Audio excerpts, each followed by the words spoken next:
Hi మిత్రులారా, ఒక సున్నితమైన సమస్యని ఈ వీడియో ద్వారా మీ అందరి ముందు పెట్టాలనుకుంటున్నాను.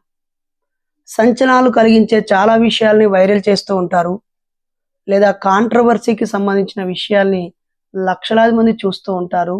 పనికి మాలిన చాలా విషయాల మీద చర్చిస్తూ ఉంటారు. కానీ ఇప్పుడు నేను మీ ముందు పెట్టే అంశము చాలా సున్నితమైనది, చాలా ముఖ్యమైనది. అనగనగనగా ఒక ఊరు. ఆ ఊరు భాగ్యనగరానికి కేవలం 25 కిలోమీటర్ల దూరంలో ఉంటుంది. మేడ్చల్ జిల్లా కేంద్రానికి 10 కిలోమీటర్ల దూరంలోనే ఉంటుంది. ఔటర్ రింగ్ రోడ్డు పక్కన త్రిబుల్ ఆర్ రింగ్ రోడ్డుకి లోపల ఉండే ఒక గ్రామంలోని యువకుడి కన్నీటి గాథ. ఆ ఊరిలో మొత్తంగానే 400 జనాభా.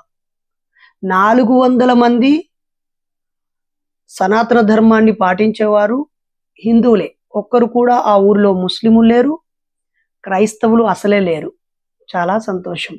అంటే ఇది పూర్తిగా హిందువులకు సంబంధించిన గ్రామము, 100% హిందువుల గ్రామం.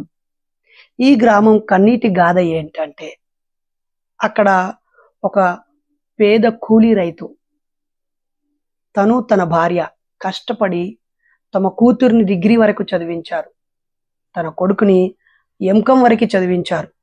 అయినా దాహం తీరక మరో కొడుకుని జేఎన్టీయులో పీజీ చదివించారు. ఏకంగా అతను గోల్డ్ మెడల్ కూడా సాధించాడు. మరి ఆ ఊరు మొత్తం మీద ఆ ఒక్క కుటుంబమే అత్యధిక చదువుకున్న కుటుంబం. ఆ కుటుంబం మాదిగ కుటుంబం. ఆ మాదిగ కుటుంబం ఎప్పుడో తరతరాల క్రితం కొంచెం ఇల్లడుగు స్థలం, ఒక గుంట స్థలం ఆ ఊరు కుల పెద్దలో మత పెద్దలో ఆ పూర్వీకులకి ఇచ్చారు.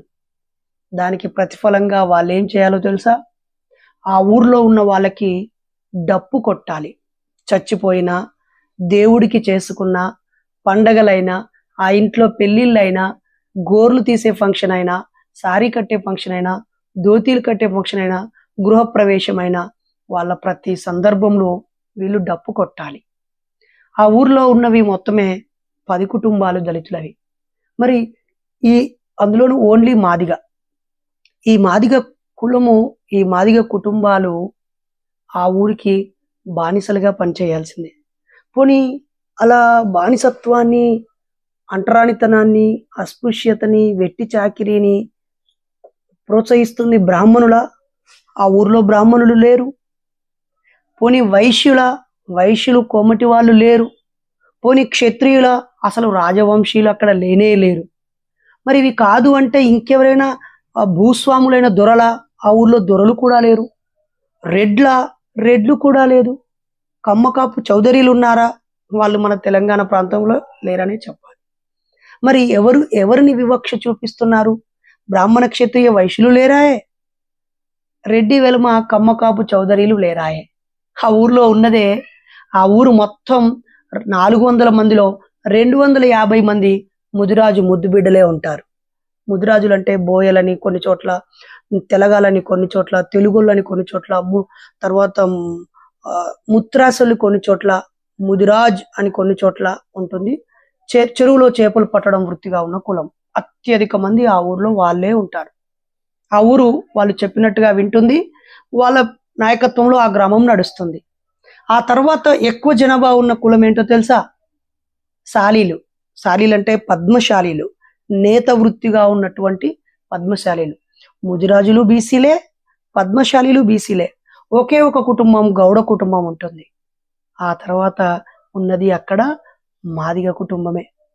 మరి ఈ మాదిగ కుటుంబాలు ఉన్న 10 కుటుంబాల్లో నుంచి ఒకే కుటుంబము చదువు వైపు వెళ్ళింది, ఎలాంటి వ్యసనాలకి బానిస కాలేదు. అదే ఆ కుటుంబం చేసిన తప్పు. కొంతకాలం క్రితం వాళ్ళ నాన్నగారు చనిపోయారు, శంకరయ్య. మరి ఆయనకు 3 ఎకరాల భూమి కూడా ఉంది. ఆయన చనిపోయిన తర్వాత వాళ్ళ తల్లి ఆ ఊర్లో చాలా మానసిక ఇబ్బంది పడుతుందని, చదువుకున్న ప్రైవేటు ఉద్యోగాలు చేసే 2 కూతురు ఆ తల్లిని తీసుకొని పట్నంలో కిరాయి ఇంట్లో పెట్టుకొని కంపెనీకి పనికి వెళ్తున్నారు. అలా కంపెనీకి పనికి వెళ్తున్నటువంటి అతన్ని మా కుటుంబాలు, ఈ 10 ముదిరాజు కుటుంబాలకి మీ కుటుంబమే వచ్చి డప్పు కొట్టాలి, మీరు చదువులని వెళ్ళిపోతే ఎలా? మీరు ఈ ఊరు ఖాళీ చేసి వెళ్ళిపోతే ఎలా? మా ఇంటికి ఎవడు చావు డప్పు కొట్టాలి? లేకపోతే ఇంట్లో పండగ అయితే ఎవడు డప్పు కొట్టాలి? మాకెవడు అని చెప్పి కులంతో ఒత్తిడి చేపించారు. అప్పుడు ఆ పెద్ద కొడుకు చంద్రం వచ్చేసాడు. వచ్చి పెళ్లికి ముందు రోజు షావదీయాలి, 2 రోజుల ముందు షావదీయాలి, ఒక రోజు ముందు కూరాలు పట్టాలి, ఆ రోజు పెళ్లి డప్పు కొట్టాలి, ఆ తెల్లవారి కూడా వాళ్ళు అప్పగించేటువంటి కార్యక్రమాలు, ఇలా అన్నిటికీ డప్పులు కొట్టాలి. అలా 4 రోజులు వరుసగా వెళ్ళి ఆయన ఒక చోట ప్రైవేట్ కంపెనీలో నెలకి 30,000కు పనిచేసే అతను వరుసగా 4 రోజులు రాకపోవడము, ఆ తర్వాత ఇంకొక 4 రోజులకి మరొక కుటుంబంలో ఇంకో పండుగ ఉండడము, మళ్ళీ 3 రోజులు కొట్టడం వల్ల ఆయన ఉద్యోగం కోల్పోయాడు. అయినా సాలించుకొని పనికి వెళ్ళిపోయాడు. కుటుంబం పెద్దలు వారితోటే ఉన్నారు. కుల పెద్దలందరూ కూడారు. ఒరేయ్, ఈ కుటుంబం మన చెప్పు చేతుల్లో ఉండట్లేదు, చదువులని బయటికి వెళ్ళి ఉన్నత చదువులు చదువుతున్నారు, ప్రైవేటు ఉద్యోగాల నెలకు 40,000 50,000 సంపాదిస్తున్నారు. వాళ్ళ చిన్న కొడుకు అజయ్ JNTUలో ఎంఎస్సి చేశాడు. MSc gold medalist. నేను మీకు డిస్క్రిప్షన్లో ఆయన గోల్డ్ మెడల్ కూడా పెడతాను. అతనే మన మూఢనమ్మకాల నిర్మూలన సంఘానికి కార్యకర్త.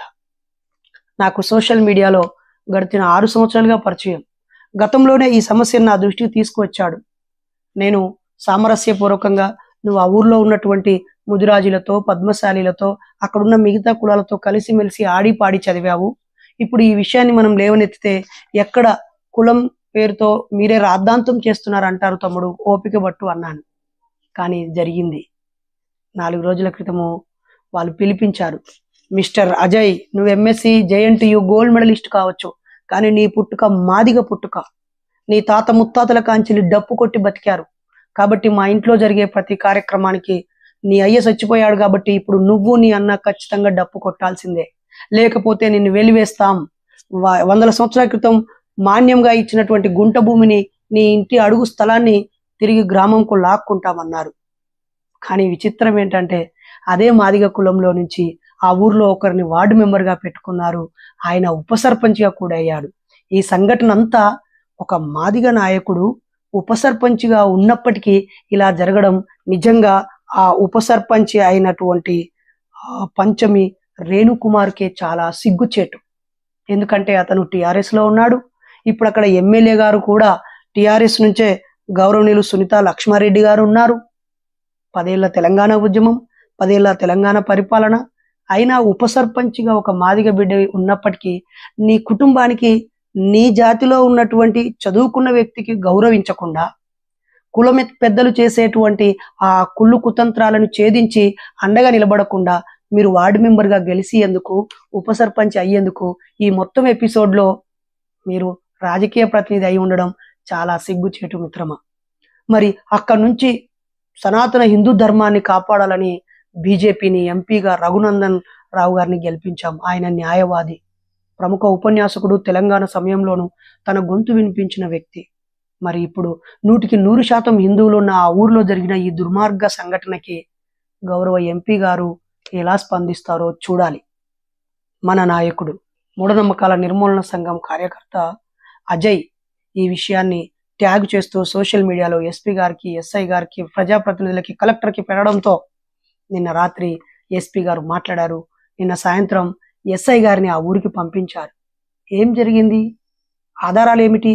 ఊర్లో ఉన్న కుల పెద్దలందరూ కూర్చుండి ఈ అజయ్ అంటే ఆ శంకరయ్య కుటుంబం, అజయ్ మరియు చంద్రంలు, వీళ్ళు ఎంత చదువుకున్నా, ఏ కంపెనీలో ఉద్యోగం చేసినా, వీళ్ళ ఇల్లుకు కేటాయించబడినటువంటి 10 కుటుంబాలలో ఏ పండగ అయినా, పబ్బమైనా, ఇంట్లో ఏ పెళ్ళైనా, చావైనా, పుట్టినరోజైనా వాళ్ళు వాళ్ళ ఉద్యోగాలు వదులుకొని డప్పు కొట్టాల్సిందే. ఆ రోజు డప్పు కొట్టినందుకు 300 రూపాయలు తీసుకొని వెళ్లాల్సిందే. ఇదే మన సనాతన ధర్మం. ఈ ధర్మాన్ని మంటగలుపుతున్నారు ఈ నా దొంగ నా కొడుకులు అని చెప్పి బండబూతులు తిట్టారు. అయినా వీళ్ళు ఎదిరించడంతో వీళ్ళని వెలివేస్తున్నామని కుల పెద్దలందరూ కలిసి తీర్మానం చేశారు. మరి ఆ కుల పెద్దలు ముదిరాజు అయి ఉండడం, పద్మశాలీలు అయి ఉండడం నాకు చాలా సిగ్గుగా అనిపిస్తుంది మిత్రులారా.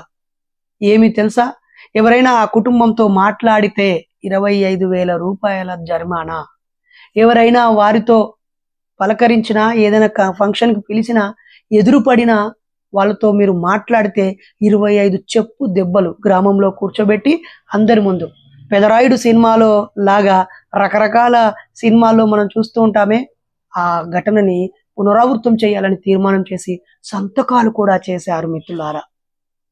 ఇది ఎక్కడి సంస్కృతి? ఈరోజు ఒక 5 సంవత్సరాలు 6 సంవత్సరాలు ఉండి 1వ తరగతి చదివే ఆ చంద్రం యొక్క కూతురు బడికి వెళ్ళలేదు, ఈ రోజు వెళ్ళలేదు మిత్రులారా. తన ఇంకో చిన్న కూతురు బయటికి వెళ్ళి ఆడుకోవడానికి పంపట్లేదు మిత్రులారా. వాళ్ళ ఇంట్లోనే కుమిలిపోతున్నారు అన్నం తినకుండా. మేమేం పాపం చేసామని బాధపడుతున్నారు. ఇందులో కొసమెరుపు ఏమిటంటే, పోలీస్ అధికారులు ఎస్ఐ గారిని పంపిస్తే అక్కడున్న ముదిరాజు యువకులు, పద్మశాలి యువకులు వెళ్ళి, సార్ ఇది మా గ్రామ పరిస్థితి, మేము పరిష్కరించుకుంటాం, ఇది తప్పు, మా ఊరు పరువు పోతుంది, వాడు మా క్లాస్మేటు, వాడు గోల్డ్ మెడలిస్టు, మేమంతా కలిసిమెలిసి ఉంటాం అని చెప్పినందుకు ఆ చెప్పిన బీసీ యువకులని ఆ ఊరు ఆడవాళ్ళు, ఆ ఊరు కుల పెద్దలు బండబూతులు తిడుతున్నారు. మరీ ముఖ్యంగా ఒక సోదరుణ్ణి, అతని పేరు బాలకృష్ణ, అతన్నైతే రాత్రి చితకబాదారంట. అరే మన కుల కట్టుబాటు రా, ఇది మన సనాతన ధర్మం, పూర్వం నుంచి వచ్చే సాంప్రదాయం రా, మరి వాడు డప్పు కొట్టకపోతే మనం ఇళ్లకు పోము, వాడు డప్పు కొట్టకపోతే మన సాగు పీనుగెళ్ళదు, వాడు డప్పు కొట్టకపోతే మన ఇంట్లో ఫంక్షన్ జరగదు, డప్పు కొట్టకుండా చేసుకుంటే మనకు మంచి జరగదు, కాబట్టి వాడు మాదిగా అయి ఉండాలి, వాడు డప్పు కొడుతూ ఉండాలి, వాడు చదువు ఆపి ఉండాలి, వాడు ఉద్యోగం చేయకుండా ఉండాలి, వాడు మన కాళ్ళ దగ్గర బానిసలాగానే ఉండాలిరా అని చెప్పి భావించడం ఎంతవరకు కరెక్ట్ మిత్రులారా? మరి ఇప్పుడు స్పందించిన ఎస్పీ ఉదయ్ కుమార్ గారికి థ్యాంక్స్ చెప్దామా? ఆ ఊరికి వెళ్ళిన ఎస్ఐకి థ్యాంక్స్ చెప్దామా? ఆ 1వ తరగతి చదివే చిన్నారి ఈరోజు బడికి వెళ్ళలేదు, ఆ విద్యాశాఖ అధికారి ఏం చర్యలు తీసుకుంటాడో ఒక్కసారి మనం ఆలోచించుదాం మిత్రులారా. ఇది మెదక్ జిల్లా మనోహరాబాదు మండలము గౌతోజిగూడెం గ్రామం. ఇది ఇటీవల ఏర్పడిన గౌతోజిగూడెం అనే గ్రామం కథ మిత్రులారా. అమ్మ నరసమ్మ, నన్ను క్షమించు తల్లి, ఈ నీచమైన సమాజంలో నువ్వు బిడ్డల్ని 3 కన్నావు, వాళ్ళు గోల్డ్ మెడల్ సాధించిన ఈడున్న కులం అనే ఒక పనికి మాలిన మలినము అంటి పీడిస్తుంది తల్లి. సోదరా చంద్రం, వెరీ సారీ సోదరా, నీవు నీ భార్య నీ 2 కూతుళ్ళు ఎంత కుమిలిపోతున్నారో, గుండెలు అవిసిపోతా ఉన్నాయి. మరి ఆ పక్కనే ఉన్న సంగారెడ్డి మాణిక్యమన్నో, హైదరాబాద్లో ఉన్న కుల వివక్ష వ్యతిరేక పోరాట సంఘము మన స్కై అన్ననో, ఇంకా కుల నిర్మూలన పోరాట సమితి నాయకులు, అక్కడ ఉన్నటువంటి వివక్షను వ్యతిరేకను హక్కుల పోరాటం దారిలో ఎవరో ఒకరు మీ ఊరికి వస్తారు మిత్రులారా. ఈ సమస్యని అందరూ చర్చించండి.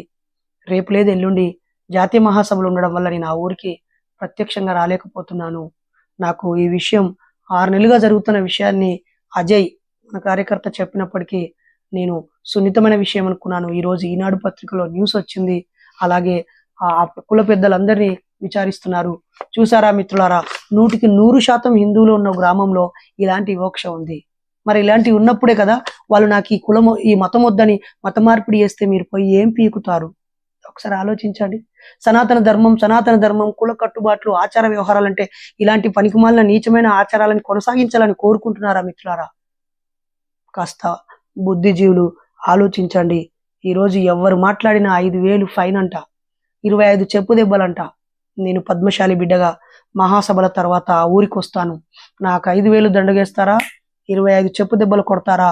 అక్కడి కుల పెద్దలారా ఖబర్దార్, బహిరంగంగా క్షమాపణ చెప్పండి.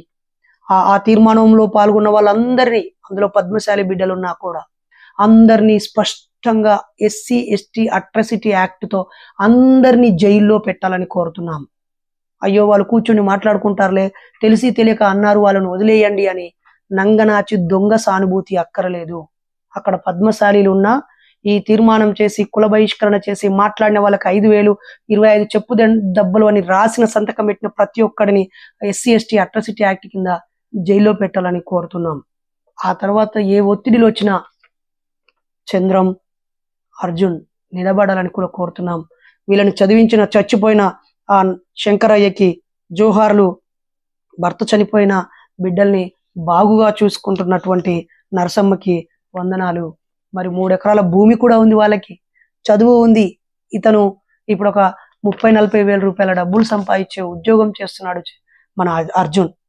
ఆయన డబ్బు సంపాదించిన, చదువుకున్న, గోల్డ్ మెడల్ ఉన్న, 3 ఎకరాల భూమి ఉన్నా ఆ పనికి మాలిన పనులు మేము చేయము అంటే ఈ సనాతన ధర్మం ఇలాంటి ఒక నీచమైన పని చేస్తూ ఉంటది. మరి సనాతన ధర్మానికి ఏదో జరుగుతుందని బాధపడ్డ వాళ్ళు, మత మార్పిడులను వ్యతిరేకించేవారు, లేదా హిందువులము బంధువులం అనేవారు కూడా దీనిని చర్చలోకి తీసుకోవాలని నేను హంబుల్ రిక్వెస్ట్ చేస్తున్నాను మిత్రులారా. దయచేసి అక్కడి ఎమ్మెల్యే సునీత లక్ష్మారెడ్డి గారు బాధ్యత తీసుకోవాలి. ఎంపీ రఘునందన్ రావు గారు బాధ్యత తీసుకోవాలి. మిస్టర్ ఉప సర్పంచ్ మీరు బాధ్యత తీసుకోవాలి. అలాగే అక్కడున్న విద్యా వ్యవస్థ ఉపాధ్యాయులు బాధ్యత తీసుకోవాలి. మరి సోషల్ వెల్ఫేర్ మినిస్టర్ కూడా దీనిపై స్పందించాలని కోరుతూ, ఇవి జరుగుతూనే ఉంటాయి. మనం ఇలా మాట్లాడుకుంటూనే ఉంటాం, పేపర్లో వచ్చాకో టీవీలో వచ్చాకో స్పందిస్తూ ఉంటాం. అలా కాదు, కులాన్ని కూలుస్తూ పెళ్లిళ్ళు జరగాలి. ప్రతి చోట కులం అడిగే సందర్భాలు అంతరించిపోవాలి. కులం చెప్పాల్సిన పరిస్థితులు రాకుండా పోవాలి. కులం అడగాల్సిన పరిస్థితి లేకుండా, చెప్పాల్సిన పరిస్థితి లేకుండా ఈ సమాజం ఎదగాలని, కుల నిర్మూలనకు ప్రభుత్వాలు చర్యలు తీసుకోవాలని, కులాంతర వివాహాలు చేసుకున్న వాళ్ళకి 25 లక్షలు ప్రభుత్వం ఆర్థిక సహాయం చేయాలని, ఇక మీదట జరిగే పెళ్లిళ్ళని కులాలు మతాలు లేకుండా జరగాలని, ఇలాంటి సంఘటనలు పునరావృతం కాకుండా గౌరవ ముఖ్యమంత్రి రేవంత్ రెడ్డి గారు దీనిపైన చర్చించి స్పష్టమైన కుల నిర్మూలన ఎజెండాని తాను ప్రకటించాలని మూఢనమ్మకాల నిర్మూలన సంఘం నుంచి మేము కోరుతున్నాం. సెప్టెంబర్ 17 తర్వాత ఒకరోజు చలో మనోహరాబాద్ గౌతోజీ గూడెం అని ఒక ప్రోగ్రాం పెడతాం. అందరూ రావడానికి సిద్ధంగా ఉండాలి. అందరికీ జై భీమ్, జై ఇన్సాన్. ఇట్లు కుల నిర్మూలన కోరుకునే మీ సోదరుడు డాక్టర్ బైరి నరేష్.